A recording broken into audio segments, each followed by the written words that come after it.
Un matin glacial d'avril 1945, des soldats américains pénètrent dans une usine à Jena, en Allemagne. Ce qu'ils y découvrent va changer à jamais l'histoire de la technologie. Des lentilles d'une précision telle qu'elles ont 20 ans d'avance. Des microscopes qui rendent l'impossible visible, des systèmes optiques dont les secrets sont désespérément convoités par les forces alliées. Ceci est l'histoire de Carl Zeiss, l'empire allemand de l'optique qui a conquis le monde. Même après le démantèlement de ces usines, l'enlèvement de ces scientifiques et le vol de ces brevets, durant la Seconde Guerre mondiale, le nom Zeiss était synonyme de supériorité optique absolue.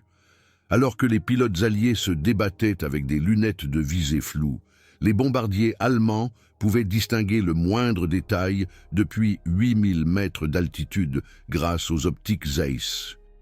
Tandis que les périscopes américains de sous-marins tombaient en panne par mauvais temps, les périscopes Zeiss allemands perçaient le brouillard et l'obscurité avec une précision cristalline.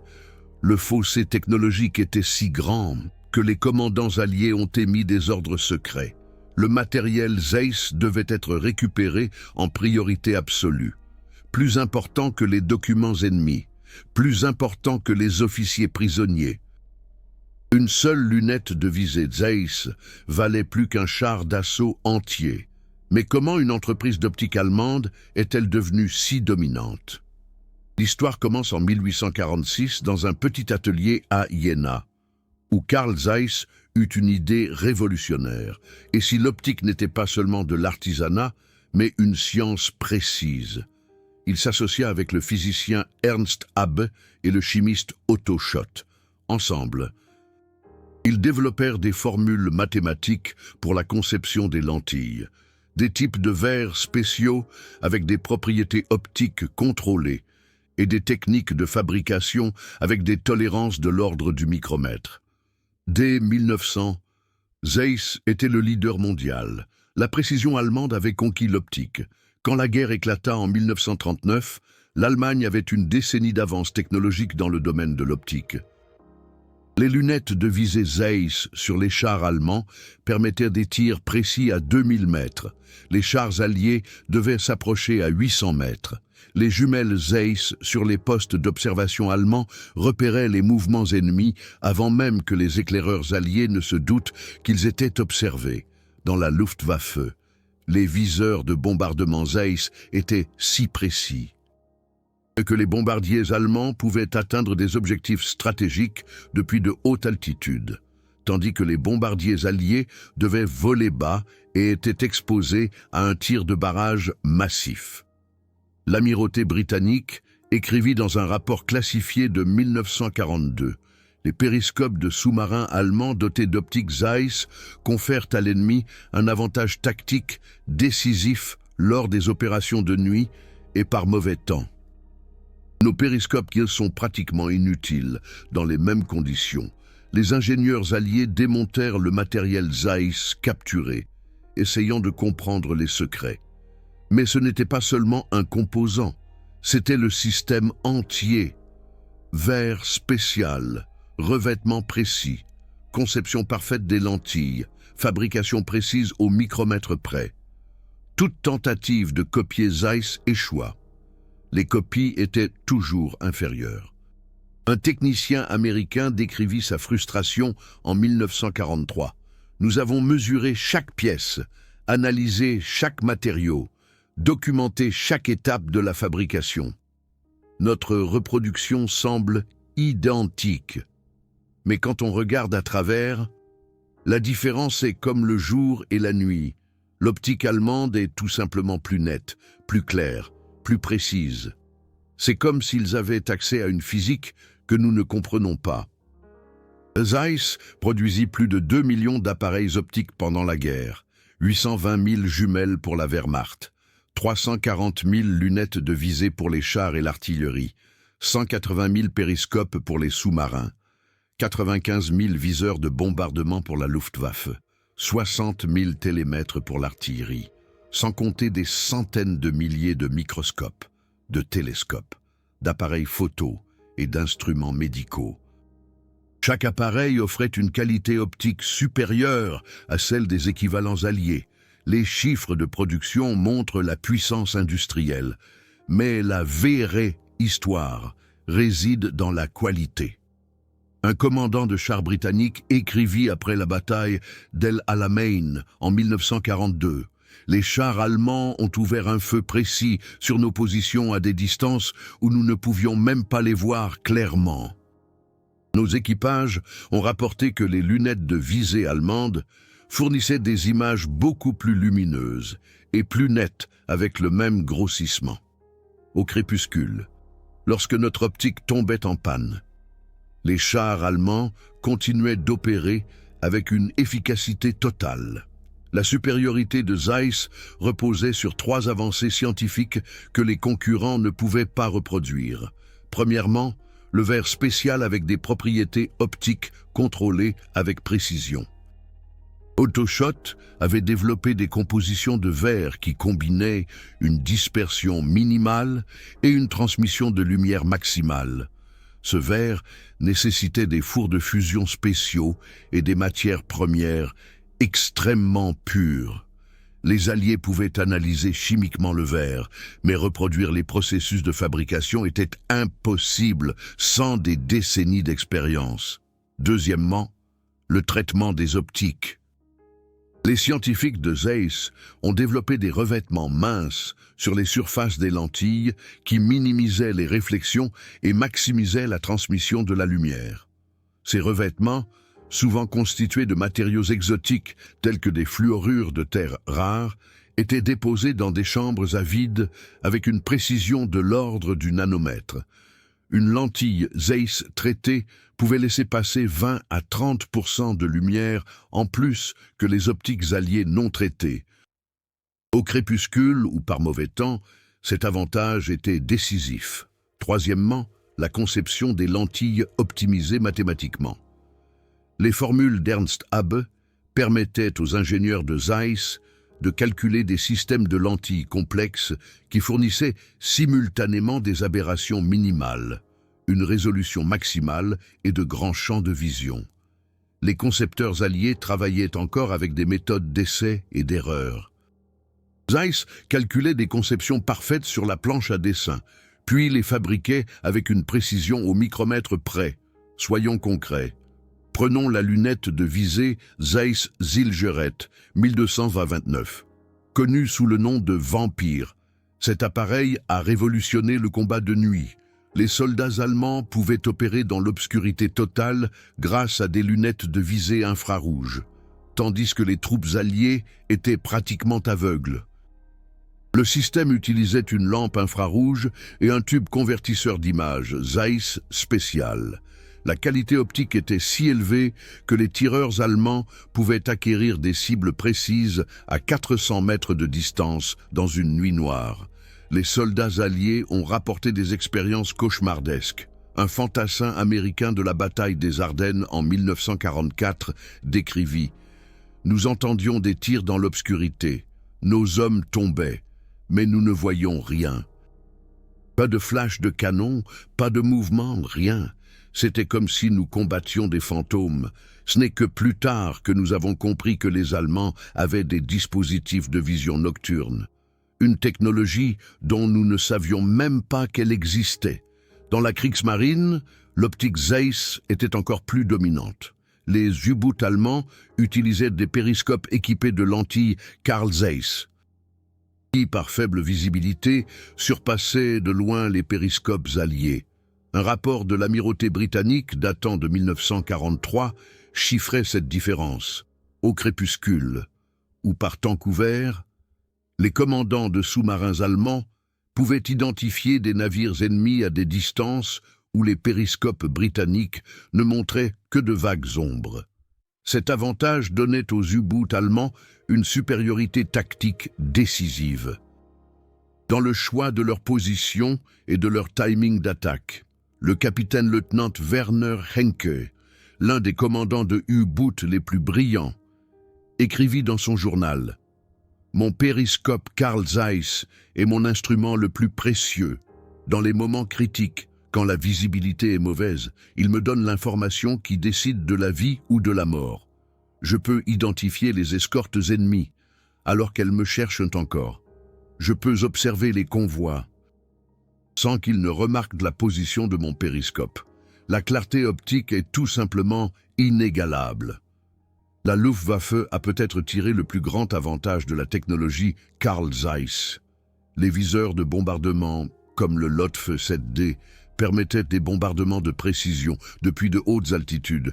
Cet appareil, entièrement équipé d'optique Carl Zeiss, calculait automatiquement le point de largage des bombes, en tenant compte de l'altitude de vol, de la vitesse, du vent et de la vitesse de la cible. La qualité optique était si élevée que les bombardiers pouvaient toucher des cibles depuis 8000 mètres d'altitude, avec une précision pour laquelle les bombardiers alliés devaient descendre à 3000 mètres. Un pilote américain de B-17 compara les systèmes après la guerre. Nous utilisions le viseur de bombardement Norden, qui était présenté comme une arme miracle. Mais quand j'ai vu et testé les appareils allemands après la guerre, j'ai réalisé à quel point leur optique était supérieure. Le système Carl Zeiss fournissait une image plus claire, plus lumineuse, avec un champ de vision plus grand, dans des conditions de combat, avec le stress et la mauvaise visibilité. Ces facteurs faisaient la différence entre atteindre la cible ou la manquer. Mais Carl Zeiss n'était pas seulement dominant dans l'optique militaire. Dans le domaine médical, les microscopes allemands étaient inégalés. Les microscopes Carl Zeiss, équipés d'objectifs apochromatiques, fournissaient une qualité d'image que les instruments alliés n'atteignaient pas. Les pathologistes et chercheurs allemands pouvaient observer des structures cellulaires qui restaient invisibles dans les microscopes alliés. Cette supériorité optique donna à la recherche médicale allemande une avance technologique. Dans l'astronomie, les observatoires allemands utilisaient des télescopes Carl Zeiss qui comptaient parmi les plus précis au monde. Le planétarium Carl Zeiss d'Iéna, ouvert en 1923, fut le premier planétarium de projection moderne au monde. La précision optique et mécanique était si impressionnante qu'après la guerre, des équipes américaines et soviétiques tentèrent de s'emparer de cette technologie. La précision de fabrication chez Carl Zeiss était légendaire. Chaque lentille était individuellement taillée, polie et mesurée avec des tolérances de l'ordre du micromètre. Les ouvriers chez Carl Zeiss suivaient des années de formation. Les maîtres opticiens avaient besoin d'une dizaine d'années d'expérience avant de pouvoir fabriquer les systèmes les plus complexes. Ce savoir-faire, combiné à la précision scientifique, créait des produits que la production industrielle de masse ne pouvait pas reproduire. Un ingénieur de production allié qui inspecta les usines Carl Zeiss en 1945 écrivit « Étonné ». Nous utilisons des méthodes de production de masse avec des pièces interchangeables et un minimum de main-d'œuvre. Carl Zeiss combine la production industrielle avec la perfection artisanale. Chaque appareil est individuellement contrôlé et ajusté. C'est plus long et plus cher, mais le résultat est de qualité supérieure. Nous ne pouvons pas adopter ces méthodes. Notre industrie est structurée différemment. Cette philosophie de production rendait Carl Zeiss cher, mais aussi supérieur. Une paire de jumelles Carl Zeiss coûtait le triple d'un équivalent américain, mais la performance optique justifiait le prix. Les officiers d'approvisionnement militaire du monde entier préféraient Carl Zeiss, quand ils privilégiaient la qualité au coût. Avant la guerre, Carl Zeiss exportait dans plus de 80 pays. L'optique de précision allemande était une marque de fabrique mondiale. Le déclenchement de la guerre a tout changé. Carl Zeiss fut entièrement converti à la production militaire. Les exportations civiles cessèrent. Toute la capacité fut mise au service de la Wehrmacht. Des travailleurs forcés et des prisonniers de guerre vinrent compléter la main-d'œuvre. La production se multiplia, mais les normes de qualité restèrent. Même sous la pression de la guerre, Carl Zeiss produisait une optique qui surpassait la production de paix alliée. Les bombardements alliés visaient spécifiquement les usines Carl Zeiss. Les bombardiers américains et britanniques effectuèrent des dizaines d'attaques sur Iéna. Mais les usines étaient partiellement souterraines, partiellement décentralisées. Malgré des bombardements massifs, Carl Zeiss produisit jusqu'au dernier jour de la guerre. La résilience de l'industrie d'armement allemande était remarquable, même sous une guerre aérienne totale. Les lignes de production critiques continuèrent de fonctionner. Un commandant de bombardier américain remarqua « Frustré, nous avons largué des centaines de tonnes de bombes sur Iéna. » Les photos de reconnaissance montrent des destructions massives, mais les rapports des services de renseignement confirment que Carl Zeiss continue de produire. Ils ont des installations de secours, des ateliers cachés, une fabrication décentralisée. Cette ténacité industrielle est impressionnante, bien que frustrante. Lorsque les troupes américaines et soviétiques avancèrent sur Iéna en 1945, elles avaient un ordre clair, sécuriser Carl Zeiss. Pas seulement les usines, les scientifiques, pas seulement l'équipement, le savoir. La ville fut divisée en zones d'occupation. Mais les deux camps se disputèrent. Carl Zeiss. Des forces spéciales américaines démontèrent systématiquement les installations de production. Des agents soviétiques recrutèrent des scientifiques de Carl Zeiss, parfois par la force. Des commandos britanniques confisquèrent des documents de brevet et des documents de recherche. Un officier américain du Technical Intelligence Team écrivit « Les usines Carl Zeiss sont une mine d'or scientifique. Nous avons trouvé des techniques de production qui ont des années d'avance sur nos meilleures entreprises.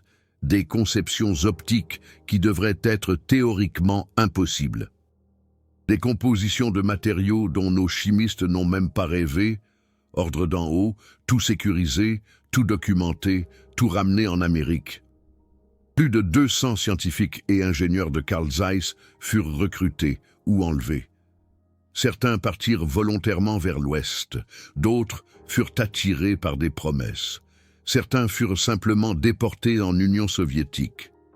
Le docteur Wilhelm Schaller, spécialiste de l'optique militaire, fut emmené à Moscou par des agents soviétiques en 1945, où il mit en place le programme d'optique soviétique, le docteur Alexander Smakula, qui avait développé la technologie de revêtement Carl Zeiss, partit aux États-Unis et travailla pour des fabricants d'optique américains. Les usines Carl Zeiss d'Iéna, maintenant en zone soviétique, furent démontées. Des machines, des outils et même des chaînes de production entières furent expédiées en Union soviétique au titre des réparations de guerre. Ce qui ne pouvait pas être transporté fut copié. Les techniciens soviétiques photographièrent chaque machine, mesurèrent chaque outil, documentèrent chaque processus de fabrication. Des usines nouvelles, des copies exactes des installations Zeiss, virent le jour dans les arsenaux de Krasnogorsk et de Kiev. À l'ouest, des dirigeants de Carl Zeiss, ayant fui vers l'Allemagne de l'Ouest, fondèrent de nouvelles usines à Oberkochen, mais sans les usines d'Iéna, sans de nombreux spécialistes, sans accès à des décennies de documents de recherche. Ils durent repartir presque de zéro. Ironie du sort, il existait désormais deux entreprises Zeiss, Carl Zeiss Iéna à l'est et Carl Zeiss Oberkochen à l'ouest. Chacune prétendait être le véritable héritage. Chacune utilisait le nom Zeiss. Le litige juridique dura des décennies. Mais la technologie Zeiss continua de vivre, souvent cachée dans les produits d'autres entreprises. La société soviétique d'optique Lomo produisait des objectifs d'appareils photo qui étaient des copies exactes des conceptions de Zeiss. Des entreprises américaines comme Bausch & Lomb intégrèrent les principes de Zeiss dans les systèmes de visée militaire. Des fabricants japonais comme Nikon basèrent leurs premiers produits sur des brevets Zeiss sous licence. L'ADN technique de Zeiss se répandit dans le monde entier. Aujourd'hui, 80 ans après la fin de la guerre, la technologie Zeiss est partout.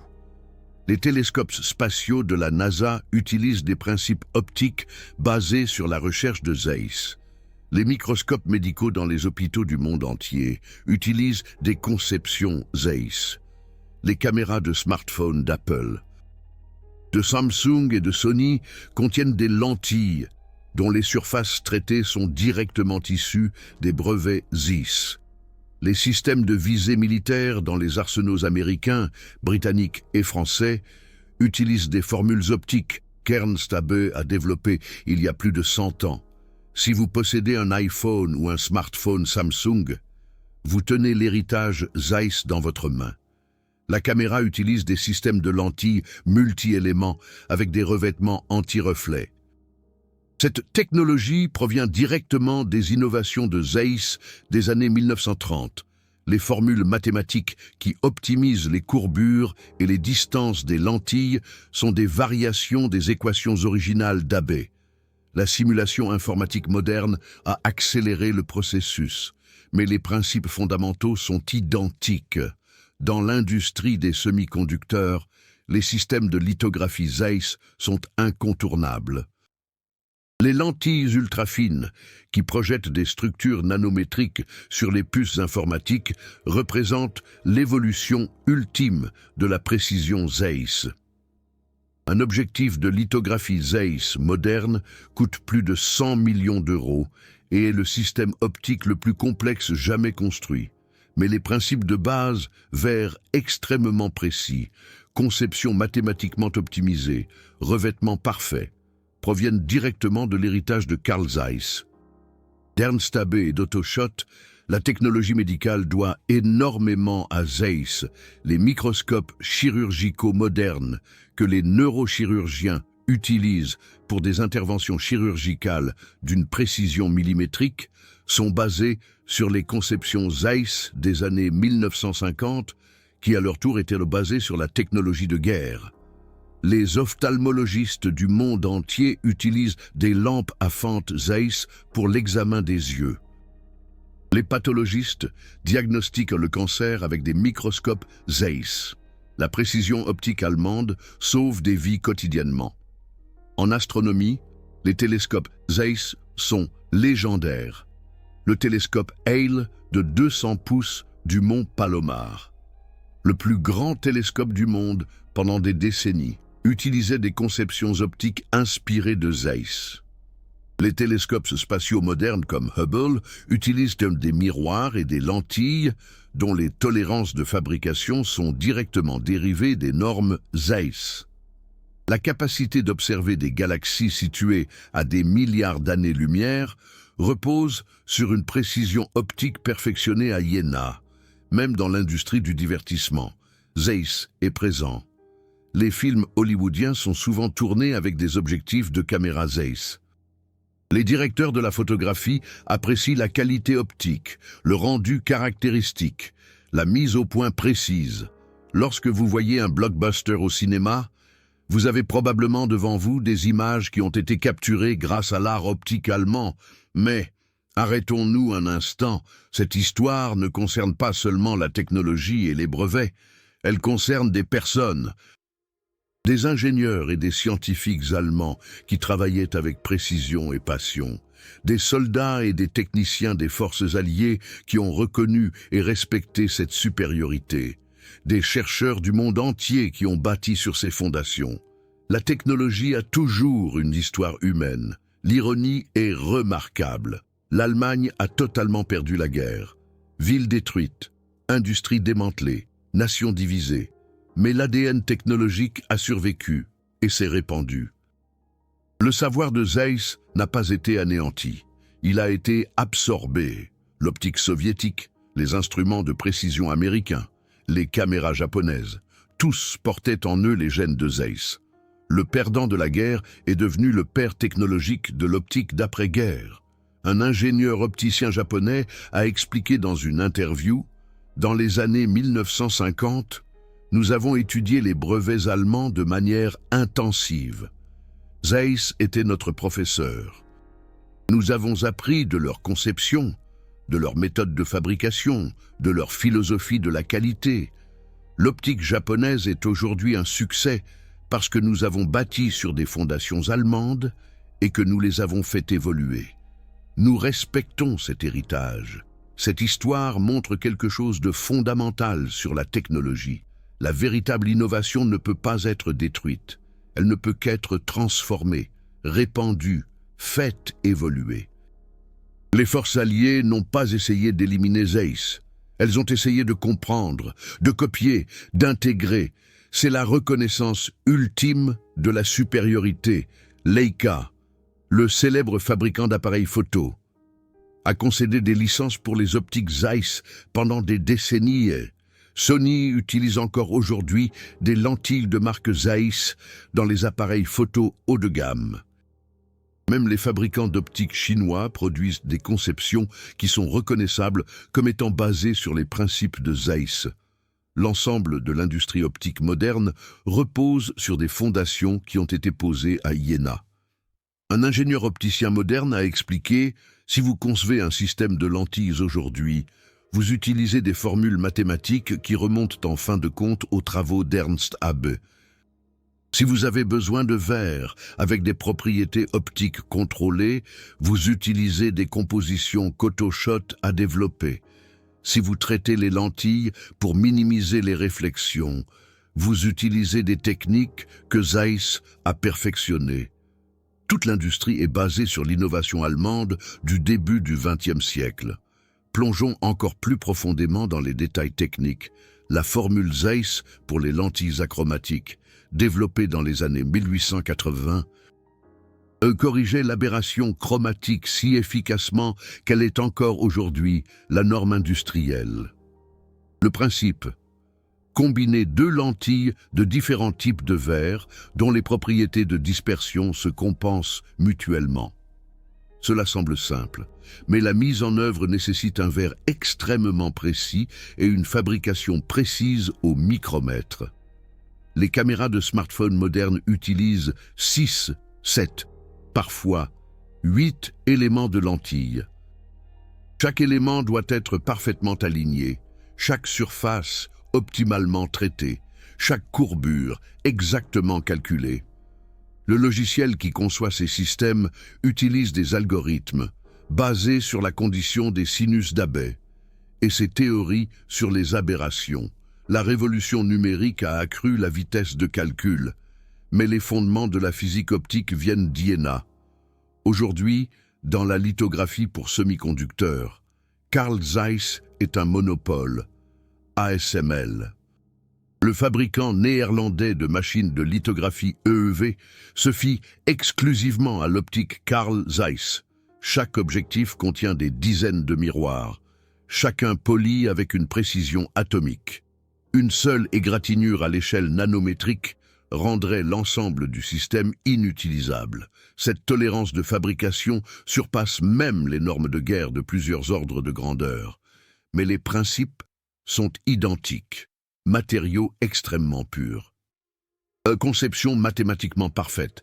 Fabrication précise au micromètre. L'importance économique est énorme. L'industrie optique mondiale a un chiffre d'affaires annuel de plus de 50 milliards d'euros. Carl Zeiss emploie plus de 35 000 personnes dans le monde et génère des milliards de chiffres d'affaires chaque année. Mais cela ne rend pas compte des retombées indirectes. Chaque smartphone, chaque ordinateur, chaque appareil de diagnostic médical utilise des composants optiques dont les principes de conception reposent sur l'héritage allemand. La portée technologique est incommensurable. Un analyste américain de la défense a écrit en 1950 dans un rapport classifié: la technologie Carl Zeiss, que nous avons capturée en 1945, a fait progresser les entreprises d'optique américaines d'une décennie. Les systèmes de visée militaire que nous produisons aujourd'hui auraient été impossibles sans ce transfert de technologie. Nous n'avons pas seulement conquis du matériel, nous avons absorbé toute une tradition scientifique. La valeur stratégique de cette opération dépasse de nombreuses victoires militaires conventionnelles. Cette déclaration révèle une vérité inconfortable. la supériorité technologique est parfois plus importante que les victoires militaires. L'Allemagne a perdu la guerre, mais ses idées technologiques ont conquis le monde. Les soldats américains sont entrés dans les usines Carl Zeiss en ennemis et en sont ressortis en élèves. Les vainqueurs ont appris des vaincus. C'est la vraie histoire de 1945. Dans les archives soviétiques, aujourd'hui partiellement accessibles, on trouve des documents fascinants, des rapports sur les installations Carl Zeiss démantelées, des dessins techniques détaillés, des listes de scientifiques recrutés. Les soviétiques comprenaient qui contrôle Carl Zeiss. Contrôle l'avenir de l'optique. Ils ont investi massivement dans la reconstruction de Carl Zeiss Jena à l'Est. La ville est devenue un centre scientifique, protégé et encouragé, parce que l'industrie optique était stratégiquement critique. Un ancien ingénieur de la RDA a raconté « Carl Zeiss Jena était légendaire dans le bloc de l'Est. Nous produisions de l'optique pour les systèmes militaires soviétiques, pour les programmes spatiaux, pour les instituts scientifiques. Malgré l'économie planifiée communiste, nous avons maintenu des normes de qualité élevées. La tradition de précision et d'excellence a survécu au système politique. C'était notre fierté. Après la réunification allemande en 1990, les deux sociétés Carl Zeiss ont finalement fusionné. Carl Zeiss Jena et Carl Zeiss Oberkochen, séparés pendant 45 ans, sont redevenus une seule et même entité. Symboliquement et pratiquement, l'ADN optique, qui avait été divisé en 1945, était à nouveau réuni. Aujourd'hui, Carl Zeiss est un leader technologique mondial, mais ses racines se trouvent dans ce petit atelier d'Iéna, où Carl Zeiss a commencé sa vision d'une optique de précision scientifique en 1846. L'histoire nous enseigne que la véritable innovation survit. Les guerres détruisent des usines, tuent des gens, changent les frontières. Mais les idées, surtout les idées techniques brillantes, sont immortelles. Elles sont copiées, adaptées, développées. Elles se répandent à travers les continents et les générations. L'optique Carl Zeiss est plus qu'un produit, c'est un mème technologique qui s'est répliqué dans l'industrie mondiale. Si vous avez trouvé cette vidéo intéressante, si vous êtes fasciné par les histoires de technologie qui ont changé le monde, alors vous devriez en apprendre davantage sur d'autres innovations allemandes. Les moteurs à réaction, la technologie des fusées, le carburant synthétique. Toutes ces technologies ont des histoires similaires. Le génie allemand, pendant la guerre, était à l'avant-garde dans de nombreux domaines. L'histoire d'après-guerre est souvent une histoire de transfert de technologie et de diffusion mondiale. Réfléchissez. Combien de technologies que vous utilisez quotidiennement ont des racines historiques cachées? Votre voiture, votre smartphone, votre ordinateur, tous contiennent des composants et des conceptions dont l'histoire du développement est complexe et fascinante. La technologie n'est jamais seulement le présent, elle porte toujours le passé en elle. L'histoire a une amère ironie. L'Allemagne a perdu la guerre, ses usines ont été détruites, ses scientifiques dispersés, ses brevets volés, mais la technologie a survécu. La précision Carl Zeiss a défini une norme que le monde entier a adoptée. Les forces alliées, qui ont conquis et copié Carl Zeiss, ont ainsi confirmé sa supériorité. Chaque appareil optique moderne qui utilise les principes de Carl Zeiss est un monument au génie allemand. Ce que les soldats américains ont trouvé en 1945 dans cette usine d'Iéna était plus que du matériel. C'était un héritage scientifique si précieux qu'il a survécu à 3 générations. La précision allemande dans le verre et les lentilles, traduite en formules mathématiques et en processus de fabrication, est devenue la base de toute une industrie. Les Alliés n'ont pas seulement pillé Carl Zeiss, ils ont reconnu son génie et en ont fait la norme. Un expert britannique en optique a écrit en 1947 « Nous avons passé des années à étudier et à copier Carl Zeiss. Maintenant, nous comprenons enfin pourquoi l'optique allemande était si supérieure. Ce n'était pas un secret, mais tout un système de science, d'ingénierie et de précision industrielle. Nous pouvons maintenant le reproduire. Mais nous ne l'avons pas inventé, c'était le génie allemand. Cette histoire devrait être connue de tous ceux qui regardent à travers un objectif d'appareil photo, qui regardent à travers un microscope ou qui utilisent une lunette de visée. La technologie qu'ils considèrent comme allant de soi a une histoire de brillance scientifique, de supériorité due à la guerre et de transfert de technologie après-guerre. Carl Zeiss n'a pas seulement créé des produits, il a créé une révolution technologique dont les effets sont encore visibles aujourd'hui. La prochaine fois que vous prendrez une photo avec votre smartphone, pensez-y. Les lentilles traitées, qui permettent d'obtenir une image nette, sont basées sur une technologie développée dans un atelier allemand. Les formules mathématiques qui optimisent la conception des lentilles ont été écrites par un physicien allemand. La composition du verre avec des propriétés optiques contrôlées avec précision a été inventée par un chimiste allemand, Carl Zeiss. Le nom même évoque une optique de précision inégalée. Les forces alliées ont conquis Zeiss, et le monde entier a bénéficié de cet héritage technologique allemand. C'est la véritable histoire, cachée derrière chaque appareil optique moderne, une histoire d'innovation audacieuse, de suprématie technologique, de pillage, et finalement, de diffusion mondiale du génie allemand. Qu'est-ce qui vous a le plus surpris dans cette histoire, Sophie, Pierre, Chloé? Saviez-vous que l'appareil photo de votre smartphone repose en partie sur la technologie optique allemande? Dites-nous ce que vous en pensez dans les commentaires. Et si vous voulez en savoir plus sur la technologie allemande qui a façonné le monde moderne, abonnez-vous à la chaîne. L'histoire, ce n'est pas seulement le passé. Elle est partout autour de nous, cachée dans les appareils que nous utilisons quotidiennement.